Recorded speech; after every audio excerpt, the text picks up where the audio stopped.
Today I want to do something we haven't done in a while, and that is rail against the intoxicating mirages of spiritual gurudom, which is something we've touched on a few times in the past. As someone who's spent many years drunk on various gurus, it feels like my divine responsibility. The prompt for today's rant came from a book by the Tibetan Buddhist teacher and master Mingyur Rinpoche called Joyful Wisdom, presumably not a reference to Nietzsche's Gay Science, which has also been translated as Joyful Wisdom, but the quote goes as follows. "The pleasure derived from external sources is, by nature, temporary. Once it wears off, the return to our normal state seems less bearable by comparison.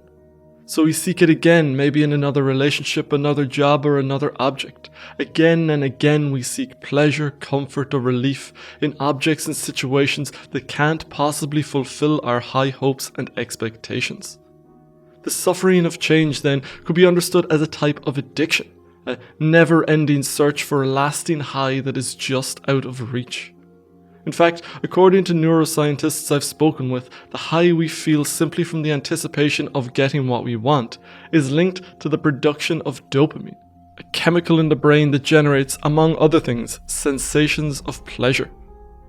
Over time, our brains and our bodies are motivated to repeat the activities that stimulate the production of dopamine.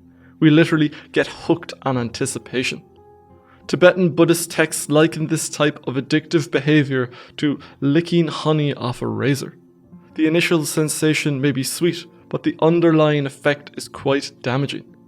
Seeking satisfaction in others or in external objects or events reinforces a deep and often unacknowledged belief that we, as we are not entirely complete, that we need something beyond ourselves in order to experience a sense of wholeness or security or stability. It's the kind of quote I would have eaten up when I was 20. It combines the Western field of neuroscience with the wisdom of ancient Eastern Buddhism, then slings this meatball at decadent modern life, all while offering solutions to life's problems. Now though, I'm older and wiser, or maybe just more jaded and cynical, and instead of feeling excited and enlightened, this quote makes me feel a little bit nauseous. I know there are hordes of souls out there, lost as I was, who will take this quote at face value. Little do they know their minds are being poisoned and their lives are being made worse. What grinds my gears about it isn't even super obvious. It's not there in the text, but what stands behind it, beneath it, just out of sight, and yet is written all over it. It's all over him, and he can smell it on him. On the surface, this passage looks like another criticism of consumerist modern life. It even includes a little dig at dopamine, the 21st century's most hated neurochemical, which, it's worth noting, he has misunderstood. But despite surface appearances, this passage isn't about consumerist pleasures and the more of modern life, but something much more radical. It's a way of taking a modern trend and using it to justify what might be the most radical solution ever: enlightenment. Yangi's passage frames human life as a marathon of unsatisfied thirst. This is standard Buddhism, the third noble truth, after all, being that the root of all suffering is tanha, which is often translated as thirst or desire. And I'm not here to say that Buddhists like Yangi are wrong, just that they're hiding a lot of ideology behind a partial truth. As if the only thing going on in a relationship is desire, as if the only thing going on in a job is desire. There's a great Louis C.K. bit in the show Louis that does the exact same thing. It's true, everything that makes you happy is going to end at some point, and nothing good ends well. It's like if you buy a puppy, you're bringing it home to your family saying, hey, look everyone, we're all gonna cry soon. Look at what I brought home. I brought home us crying in a few years. Here we go. Countdown to sorrow with a puppy. In the case of Louis, we can see that what he's saying is true on one level, but the humour comes from how obvious the sleight of hand is. It's almost a caricature of the Buddhist perspective. Louis knows it's a brutalising of the truth, but he's playing the sleight of hand for comedic effect rather than ideology. Coming back to Yangi, notice the things he talks about: relationships, jobs, and objects. They're the kind of things that people talk about this way. But what about parenthood? You can get away with reducing relationships and objects to desire because of cliché, but I don't know many parents who would let you get away with characterizing parenthood that way. No doubt desire is present, but so is love, so is laughter and joy and excitement and relief.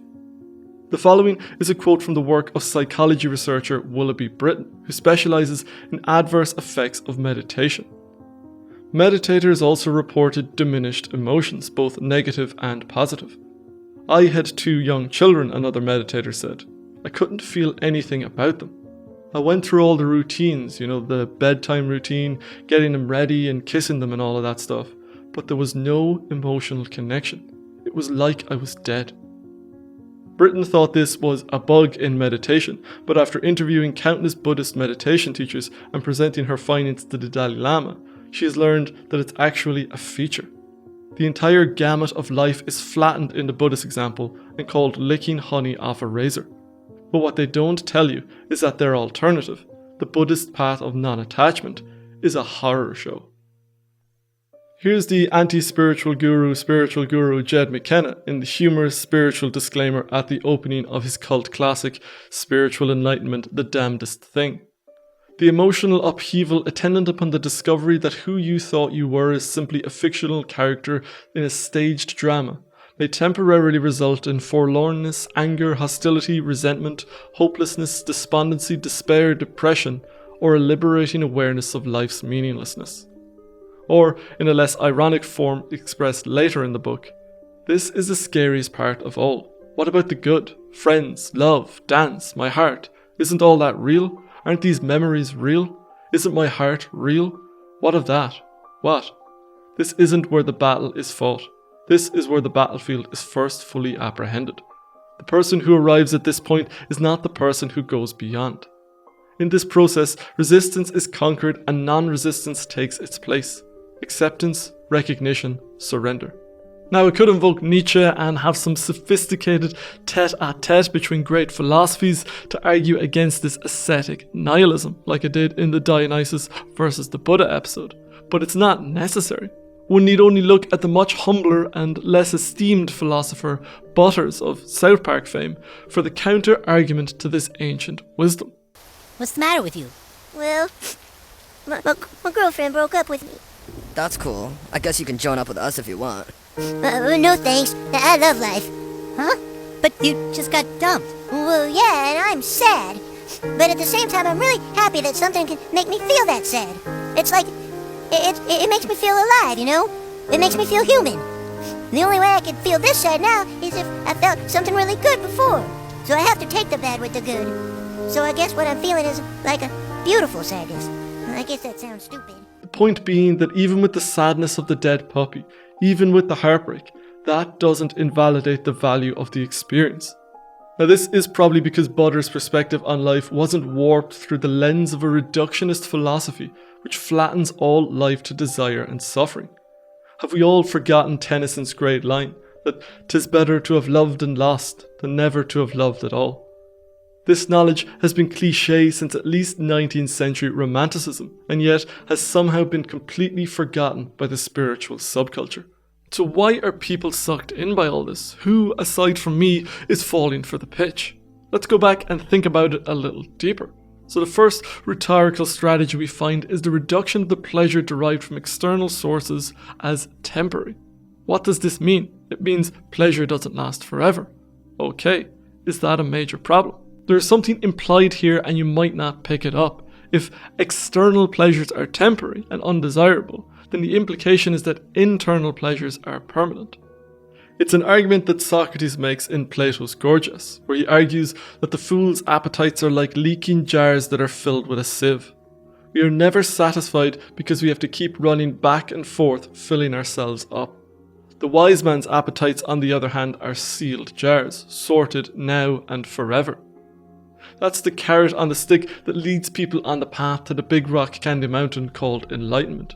They think they can get unlimited access to the pleasure, to the bliss that comes with meditation.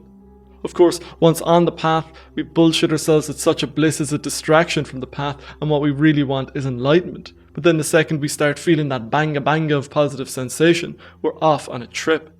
That's because of the marketing. We're told that external pleasures are temporary, and that somehow invalidates them. But that's what life is. It's temporary. The lows give meaning to the highs and leave us more grateful for it. We love, and it's the vulnerability of that love and the danger of pain that's contained in that love which gives it value. But the spiritual gurus want to undermine that perspective. They want to simplify it. They want you to only focus on the negative, on that pain at the end. Which works if your life sucks, if you struggle with intimacy, or if you are after a mad buzz. Unlike these gurus like Buddha and his ilk, I'm not trying to sell you on a universal path. I think there are certain people for whom the path to enlightenment makes sense. If you look at the accounts of those on this path who, as Jed McKenna put it, have taken the first step, these people aren't to be envied but pitied. These are the very unfortunate select. They aren't the blessed because they reached a state of the Tathagata, the blown out candle, where desire and pain no longer rule. You do not want to be them. The spiritual hell they had to go through to get there is 1,000,000 times worse than any temporary pain you'd experience in the path of normal life. As Jed McKenna wrote, the price of truth is everything, but no one knows what everything means until they're paying it. And that's those who make it to the other side. How many people are desiccated before reaching that other side? To what extent are authentic gurus a case of survivorship bias? I've had friends go through and still going through Kundalini awakenings, an experience which is, for all intents and purposes, hell on earth. Yes, there's some cool spiritual babies in there, but when the bathwater is 1,000,000 shades of torture, one isn't inclined to advocate for it. And so, while I'm far from a spiritual skeptic, I do suffer nausea when I encounter universalizing spiritual discourse. This is the furthest thing from a universal path. It is comparable to promoting chemotherapy to a person that doesn't have cancer, or using nuclear war to sort LA's traffic. It is egregious overkill. The unfortunate elect should be supported and their insight appreciated, but we shouldn't pretend that this is something for everyone or desirable for anyone. As Sri Ramakrishna put it, do not seek illumination unless you seek it as a man whose hair is on fire seeks a pond. What I'm saying then isn't that there are no benefits to meditation or yoga. My point is more about this bigger cell, the deeper pitch contained in spiritual texts, especially in the likes of Buddhism and Hinduism as they've been imported to the West. The idea of reaching a state of being entirely complete, of not needing something outside ourselves in order to experience a sense of wholeness or security or stability, is just another layer of this spiritual nonsense. What Young-Yi is calling licking honey off a razor, we call life. Sometimes it sucks, but, and here is the part that Buddhist gurus seem to be overlooking, sometimes it doesn't. Sometimes it's actually really good. Sure, you can focus on the bad times and see life entirely through that lens, but that is intellectually dishonest. The thing is, we are social creatures and we need people. Sure, if you could go through a decade-long path of meditating 16 hours a day, you might begin to feel like you don't need people. Except when you remember that the secure roof over your head and the food that fed you on that long journey into your soul didn't come from nowhere. But of course, the material dependence isn't what Young-Yi and the other sages are talking about. He's talking about emotional dependence. You should feel fine being supported by others, but that should not have an emotional hold over you. You shouldn't feel anything but complete unto yourself, even as you really aren't. It obviously sounds a bit more sociopathic when it's framed in this way. It's a bit of a counterbalance to the big sell of spiritual gurudom. And that's where I think we can get to the brass tacks. I've been to meditation retreats and spent a lot of time around spiritual communities. And in my experience, the possession with the idea of enlightenment and this becoming complete in oneself and experiencing a sense of wholeness and stability is usually a sign of avoidance. It's not playing a brash game of cutting through illusion, but a protection against vulnerability or a seeking after bliss without risk, or else in plain one-upmanship in a spiritual subcultural hierarchy.